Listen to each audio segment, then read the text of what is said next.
Сәлем, қалайсыздар? Біраз болды мен шықпағаныма, бірақ мен үзбей видео жазуға уәде беремін. Негізінде ең бірінші мен сіздерге уәде бергенмін. Сосын әрине өзім үшін өзімді ары қарай дамыту үшін видео жазуды әрине тоқтатпауым керек. Әрине ол маған ең біріншінде ұнайды, оймен, өзімнің көзқарасымен бөліскен. Егер де біреуде бір адамға пайдалы бір лайфхак алып жатса, әрине ол өте тамаша, бір сөзбен айтқанда. Енді ары қарай кетейік. Менде қандай оймен мен бөліскім келіп тұр. Негізінде көп ең бірінші менің келе жатқан қадамым ол әртүрлі подкасттарды көре бастағаным. Сондықтан қандай да бір білім болмасын, маған өте қызықты. Бірақ ең бастысы білім, әрине, бірақ практика керек, әрекет жасау керек. Сондықтан әрекет болмаған жерде сенің білімің ол сол жерде қалады. Сондықтан әрекет жасау. Менің ең бірінші әрекетім әрине ол подкасттарды оқып көре бастауым. Сол подкасттардың арқасында бір какой-то бір тема саған өзі, қалай айтсам, түрткі болады. Все, но менің ол осыны мен айтамын, ол осы маған керек деп айтсаңыз, сізде сол идея жүзеге асады. Мысалға, менде өзгеріс туралы маған тема өте қажет болды, өйткені мен шын керек өзгергім келді. Адам айтады ғой, өзінен бастау керек. Және керемет сөз бар: адам жасаған нәрсе любой адам жасай алады. Оны адам жасады ма, сен де соны жасай аласың. Сондықтан өз-өзіне сенім білдіруің керек. Ешқашанда мұңаймай, қорықпай әрекет жаса бастасаң, ең бірінші бастасаң, солай сен тәжірибемен өзің өзгересің, өзің өсесің, бір орында тұрып қалмайсың. Қандай маған ой келді ең бірінші? Мысалға, бұрын мен енді ойлаған емеспін, енді қазір сол ой келді. Значит, сейчас это нужно было, дейді ғой. Сондықтан қазір шай ішіп отырмын, сіздермен сөйлесіп отырмын. Мысалға бір оймен бөліскің келді ма, тоқтамай, оны сен жаппай, міндетті түрде бөліскен дұрыс. Мысалға, менде ой болды,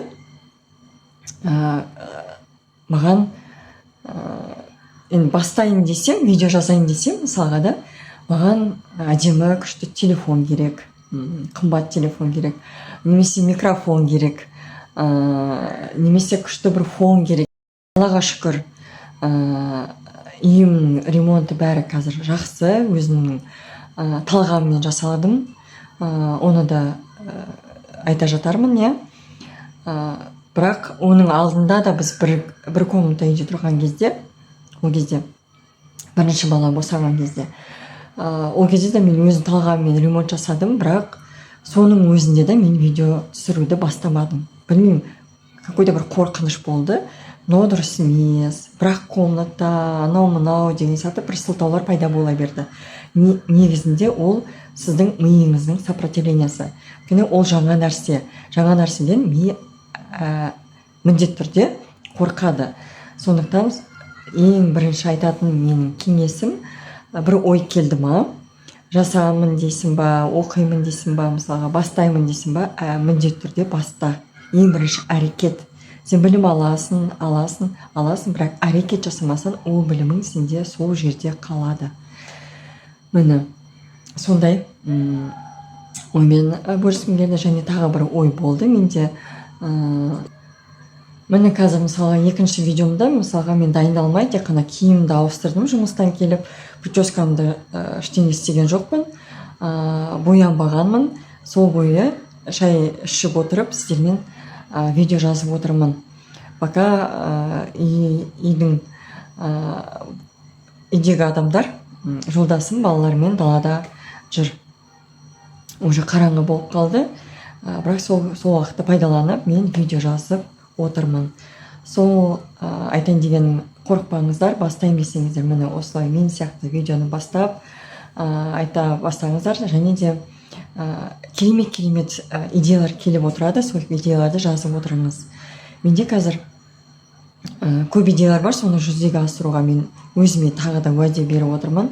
Соны бастаймын деп үміттеніп отырмын. Сосын тағы айтатын ойым, 6-7 жыл бұрын декші, сол кезде менде идеялар көп болған, бірақ сол идея сол уақытта қалды.